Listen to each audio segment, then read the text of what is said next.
Advertencia de contenido. En este episodio abordamos temas médicos delicados y profundos que incluyen aspectos de la enfermedad, el sufrimiento, los cuidados paliativos y el fin de la vida. Nuestro objetivo es ofrecer información educativa y profesional. Se recomienda discreción. Acuñaron la palabra paliar, acompañar, cuando estaban acompañando a aquellas personas moribundas y a los niños, sobre todo en esa enfermedad que es el cáncer, que define que los cuidados paliativos es una de obligatoriedad y es un derecho al cual todos tenemos en Colombia.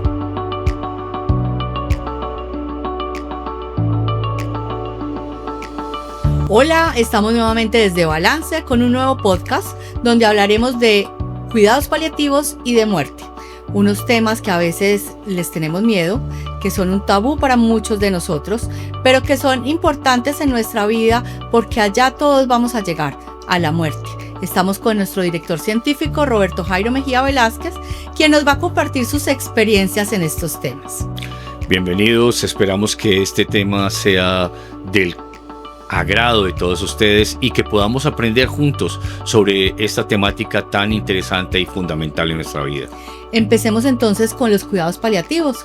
Cuéntanos de dónde viene ese término, a qué hace referencia, qué servicios se prestan en los cuidados paliativos y todo lo que nos puedas contar alrededor de esta temática. La palabra paliativo viene del griego, donde dice paliar, aliviar, acompañar, y es ahí es donde, las personas que se desplazaban largos caminos, largos trayectos entre ciudades, antiguas en Europa, encontraban algunas posadas y ahí les ayudaban y los acompañaban y les daban alimento, les daban albergue, les daban abrigo, y es ahí donde comenzó la palabra paliar.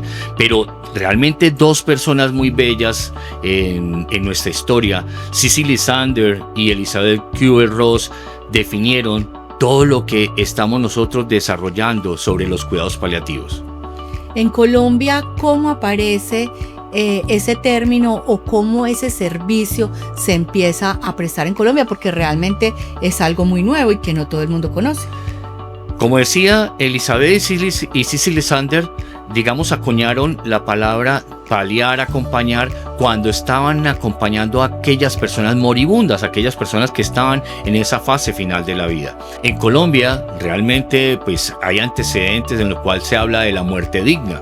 Y desde ese momento, desde la muerte digna, con el senador Gaviria, que ya murió, y después en el 2010, cuando se plantea toda la parte de cómo ayudarle a las personas y a los niños, sobre todo en esa enfermedad que es el cáncer, se empezó a acuñar la palabra paliativo, cómo ayudar a ese dolor, a esas situaciones que se presentan en esa fase final de la vida, y es como la palabra cuidados paliativos viene incrementándose y viene acuñándose en todo nuestro quehacer. Pero después, en el 2014, es cuando se da la Ley Consuelo de Saavedra, que define que los cuidados paliativos es una de obligatoriedad y es un derecho al cual todos tenemos en Colombia. ¿Quién tiene derecho a recibir los servicios de cuidados paliativos? Derecho tienen todas las personas que tienen una enfermedad crónica, degenerativa e irreversible. Cuando uno dice tiene una enfermedad crónica, degenerativa e irreversible, indudablemente uno piensa en cáncer, pero también hay otras enfermedades como Alzheimer, como la parte de esa demencia senil, esas enfermedades que ya son crónicas como el ELA, que los generan, una debilidad y una, situación a nivel de todo nuestro cuerpo que necesita que le ayudemos y le acompañemos para que ese sufrimiento realmente, porque cada persona sufre, pero también sufre su familia, podamos hacerla un poco más digna, pongamos a hacerla un poco más llevadera para que se acerque a ese momento tan trascendental, tan fundamental como es la muerte. Las personas que tienen una enfermedad terminal, y explícanos también qué es una enfermedad terminal, ¿tienen derecho a cuidados paliativos? Realmente Terminal es una palabra a veces muy drástica, muy dramática, pero es aquella palabra que significa de que nosotros en nuestro proceso de salud y enfermedad no tenemos la posibilidad de curación, que no hay una evidencia que pueda darse una curación. Entonces, cuando no hay una evidencia real de que hay una curación, decimos de que es una enfermedad que nos lleva trascendentalmente a generarnos un proceso de llevarnos a la muerte. No puede ser la generadora última, pero sí es una situación que nos acompaña en esa fase final para que se acerque uno más a ese proceso de morir. Y lo que nosotros deseamos es ayudarle a un buen morir a esos seres humanos que están viviendo esa enfermedad crónica, degenerativa e irreversible. Entonces, los cuidados paliativos en su mayoría se prestan en casa. Los cuidados paliativos indudablemente se deben prestar en casa, es decir, se deben acompañar en casa, pero cuando uno tiene una persona que todavía es vital, que es, digamos, que tiene toda la parte de su sensorio, sus sentimientos, su sensibilidad, está consciente, pues lo que nosotros tratamos de intentar es que ese paciente también pueda desplazarse a la sede del hospital o la sede de la clínica para hacer menos evidente ese proceso de decadencia. Pero la idea es que hay cuidados paliativos en sede y hay cuidados paliativos domiciliarios.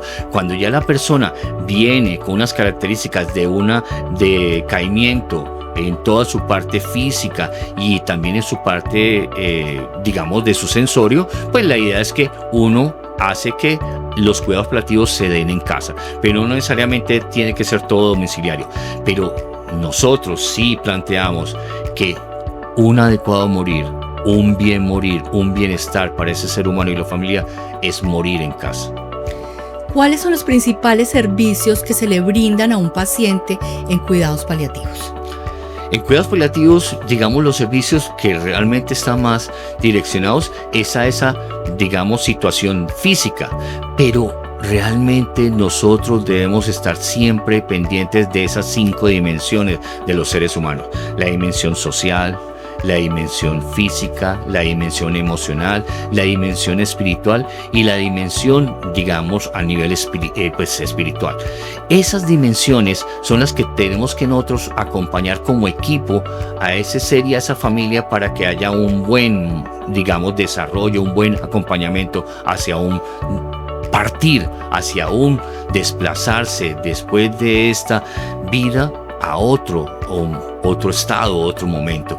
Y es por eso que debe ser un grupo integral, no solamente el médico, debe estar la psicóloga, la fisioterapeuta, debe haber el trabajador social y también un buen apoyo desde la parte de enfermería.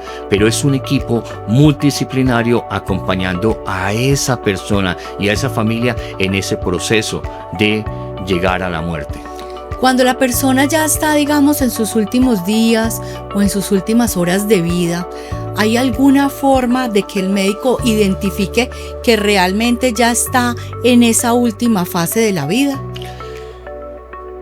Es fundamental que nadie tiene el día y la hora y el momento. Pero sí hay unas condiciones y hay unos indicadores, hay unas escalas en las cuales nosotros probamos y nos dice: es más probable que esta persona pueda vivir más de 6 meses o pueda vivir menos de 6 meses o pueda vivir menos de 3 meses. Pero realmente yo creo que hay una pregunta que a veces nos da temor decirle a esos pacientes que están en esa fase final de la vida. Primero, ¿cómo quiere morir? ¿Dónde quiere morir? ¿Con quién quiere morir? ¿Qué quiere que se dé en ese momento, digamos, final de la vida? Y eso es la pregunta que debemos estar haciendo desde cuidados paliativos, porque nosotros debemos tratar de quitar ese velo frente a que a la muerte es un terminar y un ya no existir. Pues realmente los que creemos, aunque sean ateos, también después de ese desprendimiento de ese cuerpo, tiene que trascender esa parte, ese alma y ese espíritu. Eso, ¿saber a dónde van? Pues no sabemos, pero sí hay personas que nos han dicho que han vivido después ese túnel, que han vivido esa luz, que han vivido y que hay experiencias interesantes.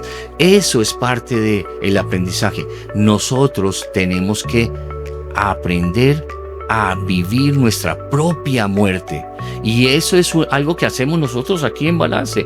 Tenemos un taller para afrontar nuestra propia muerte, para vivir nuestra propia muerte, para poder reconocer que la muerte es inherente a la vida. Entonces la vida y la muerte es una unidad indivisible, debe siempre permanecer desde el momento que fuimos concebidos a este momento de trascender. Y cuando digo trascender, me encanta esa metáfora que Elizabeth Kubler-Ross planteaba con el gusano de seda. Salir de ese capullo y volverse mariposa es eso, poder encontrar colores y más hermosura después de quitar y salir de este cuerpo. ¿Qué le recomendarías tú a una familia que tiene a su papá, a su mamá, a un ser querido en su casa que está con una enfermedad terminal? ¿Qué le dirías? ¿Qué sería el ideal para acompañarlo en ese proceso de buen morir? El ideal es que las personas no escondan una verdad. Miren, tuve una experiencia donde la enferma sabía y sentía que tenía una enfermedad grave y que se iba a morir. Los hijos conocían el diagnóstico, pero le tenían escondido ese diagnóstico a la persona. Es decir, las dos personas, los dos seres, los hijos, sabían y tenían un diagnóstico, y ella sentía una verdad, y los dos no se atrevían a contarle, la señora a contarle a los hijos por pesar a que sufrieran por su muerte, y los hijos a que ella no supiera y se muriera, digamos, triste. Pues hubo ese momento de encuentro en el cual, gracias a un equipo de cuidados paliativos, se dio ese momento, digamos, que afloró esa verdad, y donde las dos partes se pusieron de acuerdo, y digamos, fue un momento trascendental. Y de ahí a esas 2 semanas o 3 semanas o 2 meses que siguieron, fueron fantásticos y fabulosos, porque pudieron contarse muchas cosas que se estaban guardando. Y eso es lo que uno debe reconocer. Cuando uno sabe, digamos, la verdad y reconoce ese proceso de enfermedad, y cuando uno sabe que cualquier pérdida, cualquier noticia mala, cualquier evento, digamos, gracias a lo que planteaba Elizabeth Kubler-Ross, las fases de ese duelo, donde el primer momento de un duelo es siempre ir negando o en contra, o digamos, de que no puede suceder, que eso no es verdad.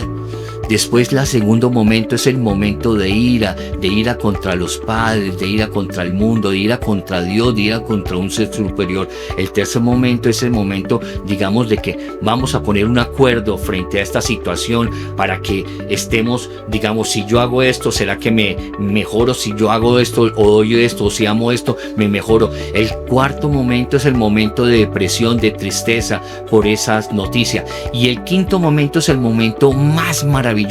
Es el momento de aceptación. Cuando yo reconozco y acepto esta enfermedad, acepto ese cáncer, acepto esa situación, pues es cuando yo quedo un poco más libre.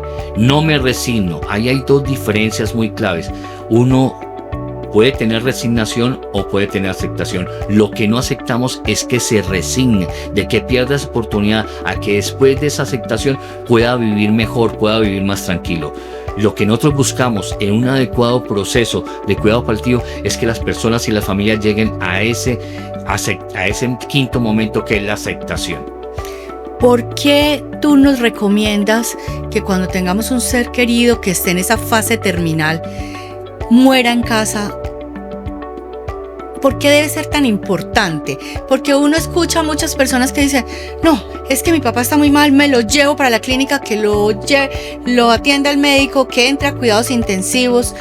¿Por qué no eso y por qué estar en la casa? Porque realmente ahí hay un proceso en el cual ese duelo no está resuelto, entonces no hay una aceptación.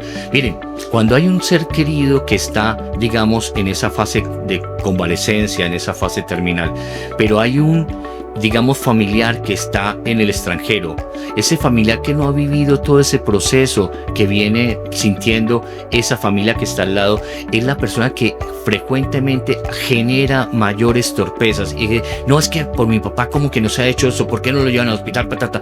Es decir, ese paciente cuando necesita, cuando reconoce de que está en esa fase de adaptación, cuando ya ha llegado a acuerdos con esos familiares que están en su entorno, muere feliz. Uno con los seres queridos que lo quieren, que lo abrazan, que le dan amor, son los momentos más fabulosos en esa fase terminal de la vida. No estoy diciendo que en las clínicas, en los hospitales no estemos buscando la humanización, pero no es lógico que una enfermera, una trabajadora social, un médico sea tan dadivoso, tan amoroso como lo puede ser la hija o el hijo, o lo puede ser el esposo, o lo puede ser la esposa. Eso es lo que buscamos, que ese momento culmen de esa vida que ha trascendido, que esa vida que va llevándolo hacia ese momento de la muerte para que pueda salir de ese cuerpo, sea sublime, sea mágica. No puede ser, aunque claro, pues hay que llorar, hay tristeza y todas cosas por ese ser que va a partir, pero indudablemente esa dualidad, esa unicidad que digo yo, la vida y la muerte no paran solamente con el hecho de parar los signos vitales. Antes sale de ese cuerpo como ese gusano de seda para transformarse como una mariposa y poder volar y acompañarnos desde otro nivel, como dicen los hindúes, de otro nivel superior para preservar y ayudarnos y acompañarnos. Qué rico que reconozcamos algo que siempre le hemos dicho a nuestros hijos y a esos menores: tú tienes un ángel de la guarda. Es ese ángel de la guarda que también pueden ser nuestros seres queridos que han muerto o los que están vivos.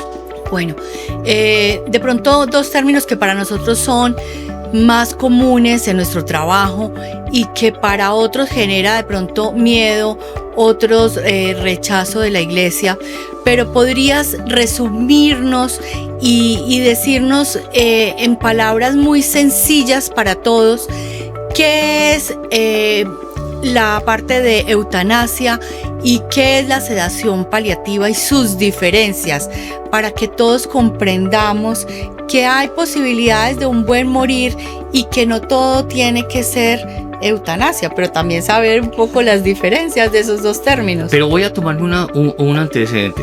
Todos en Colombia debemos tener algo que es firmado, nuestro consentimiento de voluntad anticipada. Es decir, en vida todos debemos tener algo que se llama voluntad anticipada. ¿Qué significa voluntad anticipada?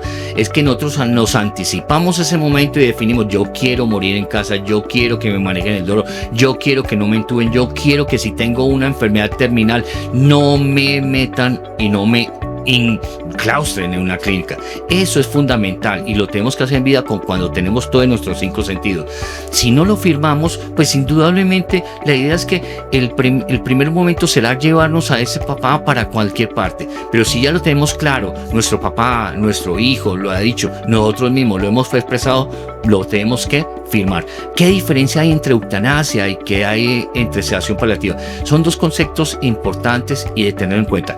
Eutanasia es imprimir y generar la muerte casi inmediatamente, pero hay dentro de ese concepto de eutanasia que hay una eutanasia activa y hay una eutanasia pasiva.